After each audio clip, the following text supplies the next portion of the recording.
आज हम एक बहुत विशेष किताब का रिव्यू आपके साथ करने जा रहे हैं और उसकी कल्ट फॉलोइंग है इंडिया के पाठकों में। हिंदी साहित्य के जो भी पाठक हैं, शायद ही कोई ऐसा होगा जिन्होंने इस किताब का नाम नहीं सुना होगा। तो किताब है गुनाहों का देवता, जो धर्मवीर भारती के द्वारा लिखी गई थी और 1949 में ये पहली बार पब्लिश होकर के मार्केट में आई थी। लेकिन सोचिए, इतना बड़ा वक्त बीत चुका है और आज भी ये किताब उतनी ही प्रासंगिक है आज के माहौल में, परिवेश में। जहाँ तक हम प्रेम की बात करते हैं या संबंधों की बात करते हैं, तो ये आज भी ये किताब एक मिसाल बन करके लोगों के बीच में है। और मेरे जीवन में भी इस किताब ने, मैंने 2 बार ये किताब पढ़ी और इस किताब को जब भी उठाता हूँ तो लगता है कि इसको पढ़ने के लिए भी व्यक्ति अगर ईमानदार है अपने संबंधों के प्रति, अपने भावनाओं के प्रति, तो मुझे लगता है कि इस किताब को पढ़ने के लिए भी एक हिम्मत चाहिए होती है। क्योंकि ये किताब आपसे ऐसे ऐसे सवाल पूछती है जिसको पूछने से हम अक्सर कतराते हैं, अपने निजी जीवन में भी और अपने परिवार से भी, प्रेम के मामले में, रिश्तों के मामले में। और इसी सब सवालों से जूझते हुए धर्मवीर भारती ने ये किताब लिखी थी। तो जो कहानी है इस किताब की, वो कुछ किरदारों के इर्द गिर्द घूमती है। इलाहाबाद की एक पृष्ठभूमि ली गई है, पार्टीशन के बाद की इलाहाबाद की।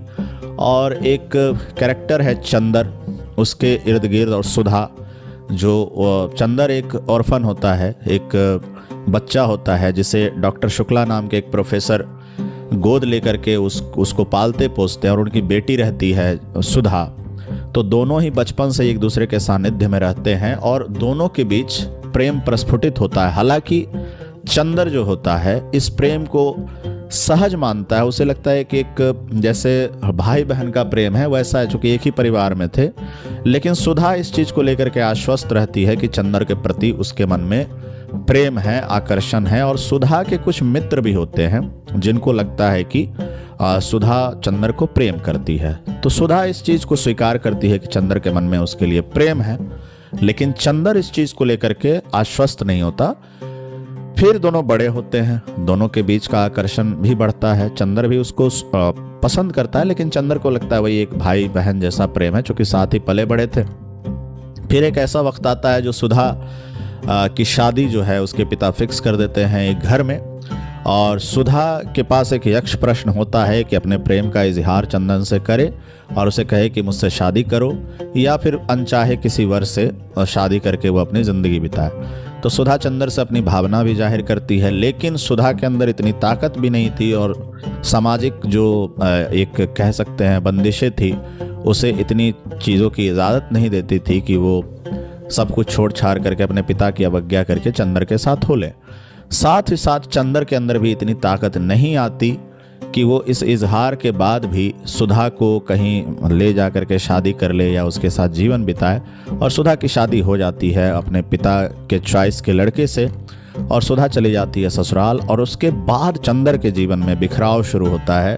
तो मुझे आज भी याद है, इस लाइन को मैं कई बार कोट भी करता हूँ अपने कॉन्वर्सेशन में, जब अपने खास दोस्तों यारों के साथ होता हूँ, कि व्यक्ति की प्रवृत्ति जब निषेधात्मक हो जाती है तो उसके व्यक्तित्व में बिखराव शुरू हो जाता है। और वैसे ही बिखराव की चर्चा इस किताब में की गई है। जब चंदर सुधा के जाने के बाद कैसे बिखरता है, कैसे टूटता है, कई चीज़ों का सहारा लेता है। वो सिर्फ और सिर्फ एक कैरेक्टर इस किताब में आती है, फीमेल कैरेक्टर, जिसका नाम है पम्मी।